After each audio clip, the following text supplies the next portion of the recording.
Gracias, muy bien. Entonces, seguimos. A ver, acá lo que les quiero decir es que el Tratado de Maastricht marca el quiebre en el sentido de hacia dónde apunta la ahora Unión Europea. El sentido de Maastricht marca una profundización del proceso europeo. Y se firma en 1992. Acá tengo las ampliaciones, que ojo, les aclaro, yo no les voy a tomar ampliaciones, los pongo en un cuadro o en una diapositiva para que vean cómo ha evolucionado el proceso de la Unión Europea. Desde 1957, con 6 países, llegó al año 2007 con la incorporación de Rumanía y Bulgaria, y se transformó en esto, en los 27 estados miembros de la Unión Europea. ¿Qué tenemos que sacar de acá? A Gran Bretaña. Gran Bretaña. Gran Bretaña ya no está en la Unión Europea, después del famoso Brexit. Y dentro de esos 27 países, ustedes tienen esta otra diapositiva. Solamente, de los 26 ahora, solamente 19 países comparten la moneda única. ¿Se ve ahí la diapositiva? ¿Sí? Sí, se ve. La voy a ampliar un poquito para que la vean mejor. Esa no. Esta. Acá están los países que forman parte de la zona euro. ¿Sí?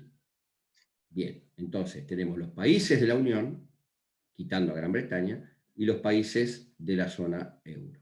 Ahora bien, los voy a llevar al cine otra vez, como la otra vez. Vamos a ver un pequeño videíto. ¿Sí? ¿Se ve ahí el video, Sofi? Vamos, se ve la imagen. Bien, vamos a ver el video. Más de 3 años y medio. Ese es el tiempo que ha pasado ya desde aquel referéndum en el que Reino Unido votó a favor del Brexit. Ahí arrancó un complicadísimo proceso de divorcio que ha tenido bastante entretenidos aquí a los parlamentarios británicos y a sus pares europeos, y que ha dejado...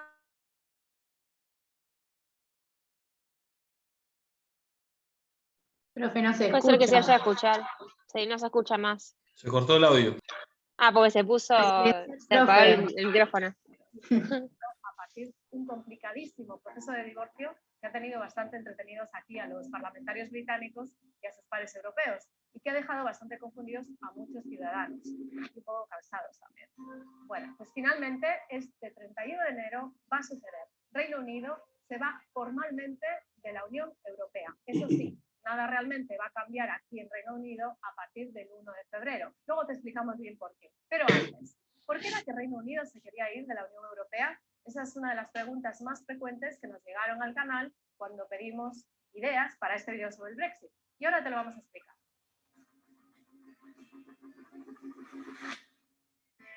Bien, pues algunos analistas dicen que en los 47 años que Reino Unido formó parte de la Unión Europea, siempre mantuvo una postura, digamos que algo distante. Recordemos que la Unión Europea es una unión política y económica que actualmente agrupa a 28 países, 27 sin Reino Unido, y que permite el libre movimiento de mercancías y de personas entre sus Estados miembros. Ahora, los británicos no formaron parte de las 6 naciones fundadoras que en 1957 firmaron el Tratado de Roma: Alemania, Francia, Italia, Países Bajos, Bélgica y Luxemburgo. Reino Unido se sumó a la entonces llamada Comunidad Económica Europea en 1973, pero su motivación siempre fue económica y no de integración política o territorial, y eso ha sido clave en su relación histórica con la Unión Europea. Eso quedó en evidencia también cuando a principios de los años 90 se firmó el Tratado de Maastricht, que preparaba el camino hacia una unión monetaria y hacia una mayor integración de los países.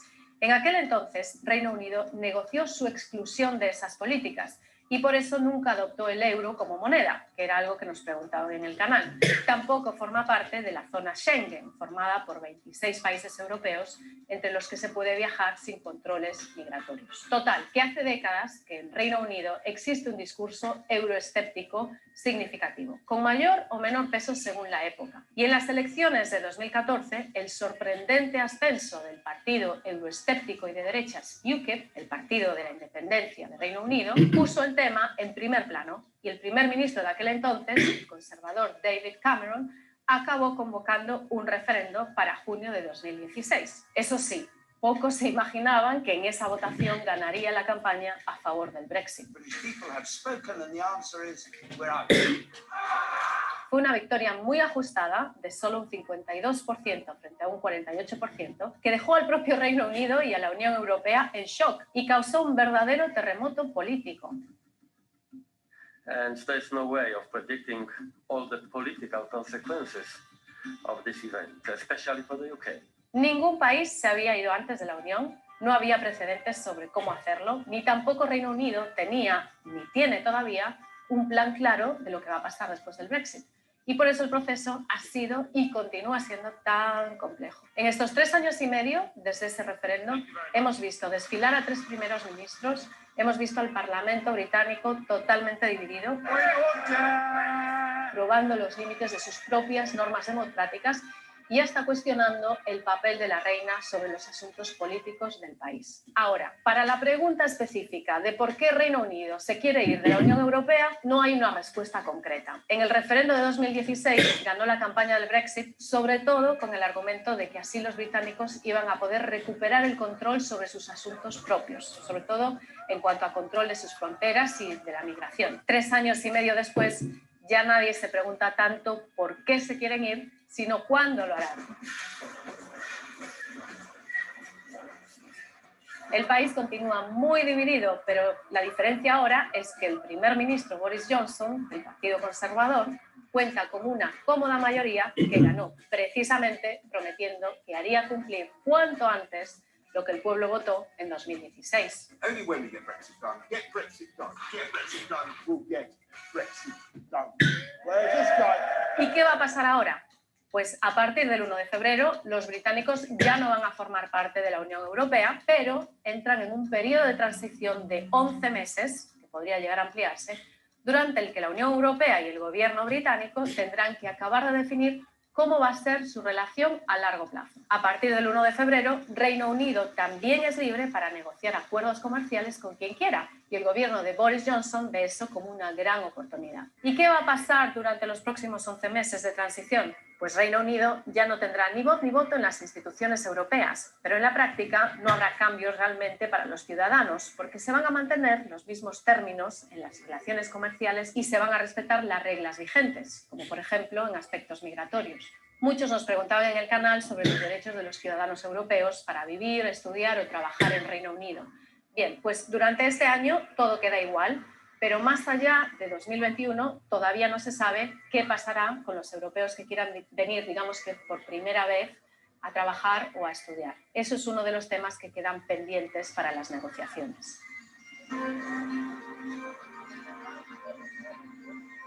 Bueno, ya ves que este complejo divorcio va a seguir dando mucho de qué hablar, tanto aquí en Reino Unido como fuera. Y ni siquiera hemos mencionado 2 temas clave en toda esta saga, que son cómo el Brexit podría afectar a Escocia, que preferiría seguir dentro de la Unión Europea, ni cómo va a ser en la práctica la frontera entre Irlanda, que es miembro de la Unión Europea, e Irlanda del Norte, que pertenece a Reino Unido y se va a quedar fuera. Como ves, son muchos los ángulos de esta historia y en BBC Mundo, nuestra página web, puedes encontrar más información y más análisis. Yo me despido por ahora. Si te gustó este vídeo... Me pareció interesante mostrarles este video porque a la larga muestra con mucha claridad cuál fue el proceso de relacionamiento entre Gran Bretaña o Reino Unido con Europa, es decir, más allá de lo que uno les pueda explicar. Me pareció interesante el video porque muestra lo que pasó, cómo se está gestionando el famoso tema del Brexit y qué es lo que puede llegar a pasar ahora más. Es decir, si hicieran un referéndum, según lo que estuve leyendo hace un tiempo, tal vez triunfaría el volver a la Unión Europea, es decir, no quedaron muy convencidos de su salida. Pero como me imaginé que en algún momento de la charla iba a surgir la pregunta del Brexit o de Gran Bretaña, me adelanté en buscar este video y en mostrárselo como algo más, más ilustrativo. ¿Sí? ¿Quedó claro? Pero también me sirve... Profe, sí, una consulta. Por ahí no tiene que ver con la materia, pero sí con el tema. En el referéndum, ¿votaron solamente los ingleses o votaron los miembros del Reino Unido? No, solamente los ingleses. Claro, pero las decisiones que toman los ingleses repercuten en Escocia y en Irlanda del Norte Por y eso, en Gales, pero no se les permite expresar su voto. exacto, exacto. Vos fijate que arrastran a Escocia, Escocia no quiere irse. Sí, Escocia no sí, quiere irse. justo cuando se comentó en el video me llamó la atención, digo, ¿por qué Escocia para ciertas cosas tiene una cierta independencia, pero tan importante, no? Bueno, ¿Viste? Escocia no quiere irse, precisamente. En Escocia ganó el sí, el quedarse en la Unión, no el irse. Por eso les digo, el video este me pareció bastante ilustrativo de la situación. Pero, ¿por qué pongo el video también? Porque, bueno, acá estaban las ampliaciones, porque desde el punto de vista normativo, ahí se ve, Sofía, el coso. Desde el punto de Sí, vista se ve. normativo, lo que tenemos hoy, después de la firma del Tratado de Maastricht, vinieron distintos tratados. Vino el Tratado de Ámsterdam, vino el Tratado de Niza, hubo un montón de tratados grandes de la Unión Europea, que lo que hicieron fue modificar competencias, formas de toma de decisiones, formas de voto y todo lo demás. Pero en el año 2007, se cumplieron en realidad 50 años del comienzo de la Comunidad Económica Europea. Se cumplió también el vencimiento de los tratados de la CECA, de la Euratom. Entonces, había que reordenar un poquitito, de alguna manera, el plexo normativo de la Unión Europea. Y se busca sancionar una especie de constitución europea, una especie de nueva Carta de Derechos y Garantías Europeos, de que hiciera no solo referencia a los ciudadanos, sino también a las competencias de los estados, y se elabora un tratado que es el Tratado de Roma del año 2007. Ese Tratado de Roma del 2007, insisto, con 50 años ya de la Comunidad Económica Europea y profundizando en la Unión Europea, fue puesto a consideración de los estados para que vean una nueva carta magna, digamos, que rigiera todas las relaciones dentro de Europa. Ese tratado de Roma del año 2007 fue rebotado por la mayoría de los estados, porque entendían o digamos, daban a entender que había demasiada concentración de poder en los organismos o en las instituciones europeas, entonces había que morigerarlo un poco, porque como que desaparecían un poco las autonomías de los estados. Entonces se hace una revisión del tratado, se hace una modificación y se pone nuevamente a consideración.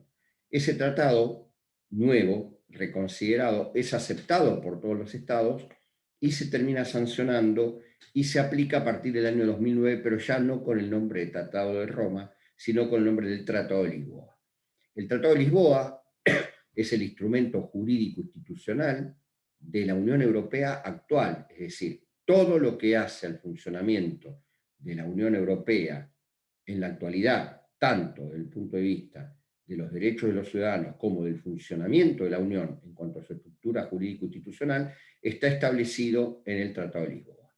¿Cuáles son los aspectos principales o fundamentales del Tratado de Lisboa? Son los que están acá.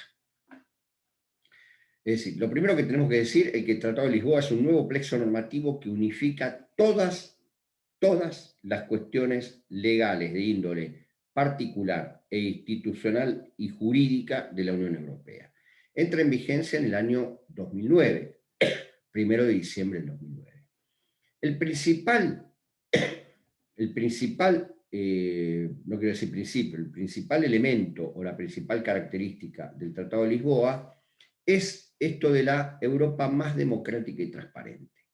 En el año 2002, la Unión Europea lanza un documento que se llama el Documento de la Nueva Gobernanza. Ese documento de la nueva gobernanza expresa la necesidad de transparentar las relaciones de los estados con la Unión Europea y la necesidad de mantener el ámbito democrático en los estados para hacer funcionar de mejor manera el proceso de Unión Europea. Fíjense que no es caprichoso el año, porque en el año 2002 comienza a circular el euro como moneda única en aquellos países que lo aceptaron. Si bien el euro estaba aceptado a partir del año 1999, funcionaba a nivel transacciones bursátiles o a nivel cotización de bolsa. Pero el euro como moneda única y como moneda en la calle o como moneda que reemplazaba las monedas de los países empieza a regir en el año 2002, a circular en el año 2002. Entonces, este concepto de Europa más democrática y transparente es la consecuencia de este documento que se llama Para la nueva gobernanza, que emite la Comisión Europea en función de los nuevos principios del funcionamiento de la Unión Europea. ¿Cuál es la modificación a nivel parlamentaria que da el Tratado de Lisboa en relación con los tratados previos, fundamentalmente el Tratado de Maastricht? Lo primero es que el presupuesto de la Unión, que antes se trataba por la Comisión Europea y se trataba por el Consejo Europeo, pasa a manos del Parlamento. Es decir, el presupuesto de gastos de la Unión debe ser tratado a nivel parlamentario. Además, deben pasar por el Parlamento Europeo las firmas de acuerdos internacionales. Que esto es algo que antes celebraba la Comisión. Ahora después vamos a ver las competencias de cada uno. Pero con la firma del Tratado de Lisboa aparece esta figura, que es la figura del alto representante, que es aquella persona encargada de asuntos exteriores y políticas de exterior, de seguridad de la Unión Europea. A partir de esta figura y de este concepto que es la personalidad jurídica de la Unión, todos los acuerdos, tratados o convenios de carácter internacional que firma la Unión Europea deben ser aceptados por el Parlamento Europeo. Insisto, pasamos de una competencia delegada exclusivamente en la Comisión Europea a una competencia que pasa a ser, a partir de ahora, parlamentaria, es decir, propia del Parlamento Europeo. Otra de las modificaciones es esta de la iniciativa ciudadana. Iniciativa ciudadana. ¿Qué significa esto? Supongamos que los ciudadanos europeos tienen necesidad de implementar una ley o implementar una norma. Con la iniciativa ciudadana, esta necesidad se ve satisfecha. ¿En qué sentido? Si hay una porción de la ciudadanía de Europa, ciudadanos europeos que tienen necesidad de tratar una legislación o una normativa, juntando 1 millón de firmas, pueden hacer valer esa necesidad y obligan al Parlamento a que trate esa iniciativa de legislación que surge de la Unión. Otro elemento, por eso les pongo lo del Brexit, y por eso se le da lo del Brexit.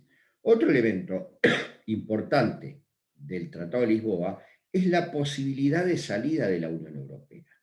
Porque hasta acá, hasta Maastricht, pasando luego por Ámsterdam y por Tratado de Niza, en ningún momento se había previsto la posibilidad de que un país se quiera retirar de la Unión. Siempre estaban previstos los ingresos o las incorporaciones, pero nunca la posibilidad de retiro. Bueno, el Tratado de Lisboa, en el artículo 50 y artículo 51, prevén la posibilidad de salida de la Unión. Posibilidad que el primero en ejecutarla fue Gran Bretaña, pero bueno, esto no estaba previsto en ninguna normativa de la Unión Europea.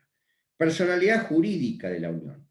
Cuando veamos Mercosur, vamos a ver que el protocolo de Europreto, vayan leyendo para el viernes lo que está en cátedras virtuales, el protocolo de Europreto establece la personería jurídica del Mercosur como persona jurídica a nivel internacional o de derecho internacional público. Bueno, fíjense que el Mercosur tardó 3 años en otorgar la personería. Los europeos tardaron más de 50. Bueno, la Unión Europea hoy es considerada persona jurídica de derecho internacional público a partir del Tratado de Lisboa, lo que le da la posibilidad, insisto, a la figura del alto representante a celebrar convenios en nombre de la Unión. Esto es lo último en materia legislativa. Vamos a ver ahora las instituciones que tiene la Unión Europea y las competencias. Tenemos un Parlamento, un Consejo de la Unión Europea, una Comisión Europea, un Tribunal de Justicia, un Tribunal de Cuentas, un Comité Económico y Social Europeo, un comité de regiones, el Banco Central y el Banco Europeo de Inversiones. Guarda que yo dije hoy que en el Acta Única Europea se insertaba el Consejo de Europa, que era la reunión de presidentes y primeros ministros, y que representaba la voluntad política. No confundir con el Consejo de la Unión Europea. El Consejo de la Unión Europea es otra cosa, no es el Consejo de Europa. Vamos al Parlamento Europeo. El Parlamento Europeo es el órgano legislativo de la Unión, formado por lo que se conoce como eurodiputados. Eurodiputados. Los eurodiputados son aquellas personas que representan a los ciudadanos en el área legislativa y resultan electos en elecciones presidenciales. Tienen dos funciones fundamentales. La primera función es la función legislativa y la segunda función, esencial o fundamental del Parlamento Europeo, es el ejercicio de lo que se conoce como moción de censura. Moción de censura. ¿Qué es la moción de censura? Viene a ser el juicio político. ¿Contra quién? Contra la Comisión Europea. Contra los miembros de la Comisión Europea. La Comisión Europea es el organismo ejecutivo, el organismo político de la Unión Europea. Y está conformada por los comisionados. Por los comisionados. ¿A quién representa la Comisión Europea? ¿A los países o a la Unión Europea?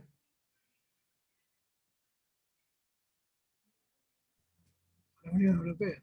A la Unión Europea. Es decir, lo que quiero decir es que la Comisión Europea está conformada por comisionados que se destacan en áreas específicas.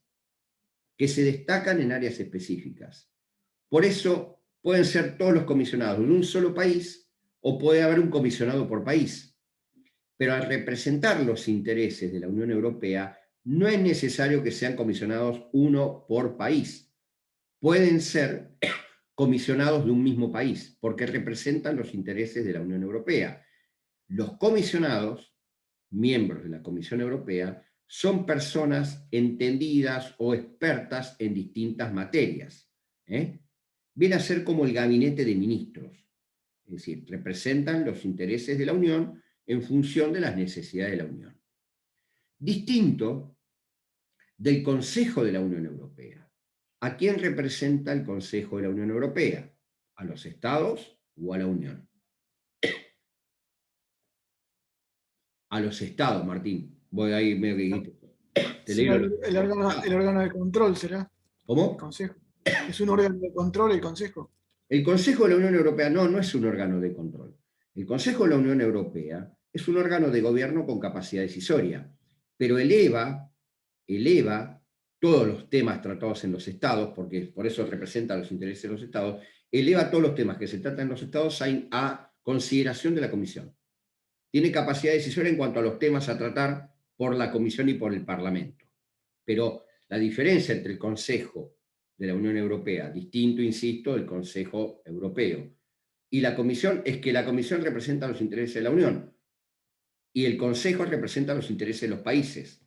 Por eso el Consejo y la Comisión tienen relación permanente, pero los intereses son distintos. Después tenemos el Tribunal de Justicia. Esto, cuando el otro día hablé del derecho originario y del derecho derivado, me refería a el derecho propio del acuerdo de integración o del esquema de integración. Bueno, el Tribunal de Justicia es aquel organismo jurisdiccional conformado por abogados en distintas materias, no tienen que ser de un solo estado o uno por estado, son abogados específicos o eruditos entendedores en ciertas materias, que interpretan y fallan en función del derecho comunitario o ejercen su función jurisdiccional sobre el derecho comunitario, es decir, el derecho originario y derivado de la Unión. Tribunal de Cuentas, acá sí, Alfredo. El Tribunal de Cuentas es el organismo de control de la Unión Europea. ¿Pero qué controla? Controla el aspecto económico. o el aspecto presupuestario, que se cumpla el presupuesto de la Unión Europea. Por eso es un organismo netamente de control. Es un control administrativo sobre el presupuesto de la Unión Europea. En el Tratado de Maastricht existe un capítulo específico, o existía un capítulo específico que se mantuvo en relación a los organismos, que se llamaba el capítulo de la comitología. Capítulo de la comitología. En este capítulo se comprendían dos tipos de comité: Comité Económico y Social Europeo y Comité de las Regiones. Estos dos comités son órganos de carácter consultivo, que emiten dictámenes a tratarse por la Comisión Europea. Pero estos dictámenes no son vinculantes para la Comisión Europea. El Comité Económico y Social Europeo habla de los problemas generales de la Unión Europea en materia económica y materia social. El Comité de las Regiones, o los comités de las regiones, son organismos consultivos por regiones de Europa. Si hay un problema con sequía en España y genera un problema económico, bueno, el Comité de las Regiones elevará un informe a la Comisión Europea para que sea tratado ese problema y se obtenga una decisión específica. Por eso es Comité de las Regiones y Comité Económico Social, comitología. Insisto, son comités miembros consultivos o son organismos consultivos cuyas decisiones no resultan vinculantes para la Comisión Europea. Pueden ser aceptadas o no, pero no son vinculantes. Después tenemos el Banco Central Europeo. ¿Cuándo empieza a jugar el Banco Central Europeo? Cuando nace el euro. El Banco Central Europeo es la autoridad monetaria para aquellos países que están dentro de la zona o de la conocida como zona euro. ¿Cuál es la función del Banco Central Europeo? Y la misma que tiene un banco central, la de controlar o preservar el valor de la moneda, en este caso el euro, y también la de controlar la emisión monetaria del euro. ¿Sí? ¿Cómo actúan los bancos centrales de los países que delegaron en el Banco Central Europeo su competencia monetaria? Bueno, vienen a ser, se los conoce como satélites o colaboradores del Banco Central Europeo, porque quedaron como organismos residuales de los sistemas monetarios de los países. Entonces, los bancos centrales de los países que están dentro de la zona euro, estos 19 que están acá, actúan como colaboradores o agentes del Banco Central Europeo. Y después tenemos, por último, el Banco Europeo de Inversiones. Banco Europeo de Inversiones. Este banco es un organismo de tipo económico, asesor del Banco Central Europeo, pero que actúa orientando la inversión del sector público y del sector privado en las distintas regiones. Por eso interactúa permanentemente con el Banco Central Europeo, con la Comisión Europea y con el Comité Económico y Social Europeo. Es decir, el Banco Europeo de Inversiones es una entidad, digamos, de carácter monetario que actúa orientando el crédito o la inversión en la Unión Europea. Bien. Con esto terminamos lo que es específicamente de Unión Europea. ¿Alguna pregunta? Yo les voy a hacer una sugerencia, a ver si están de acuerdo.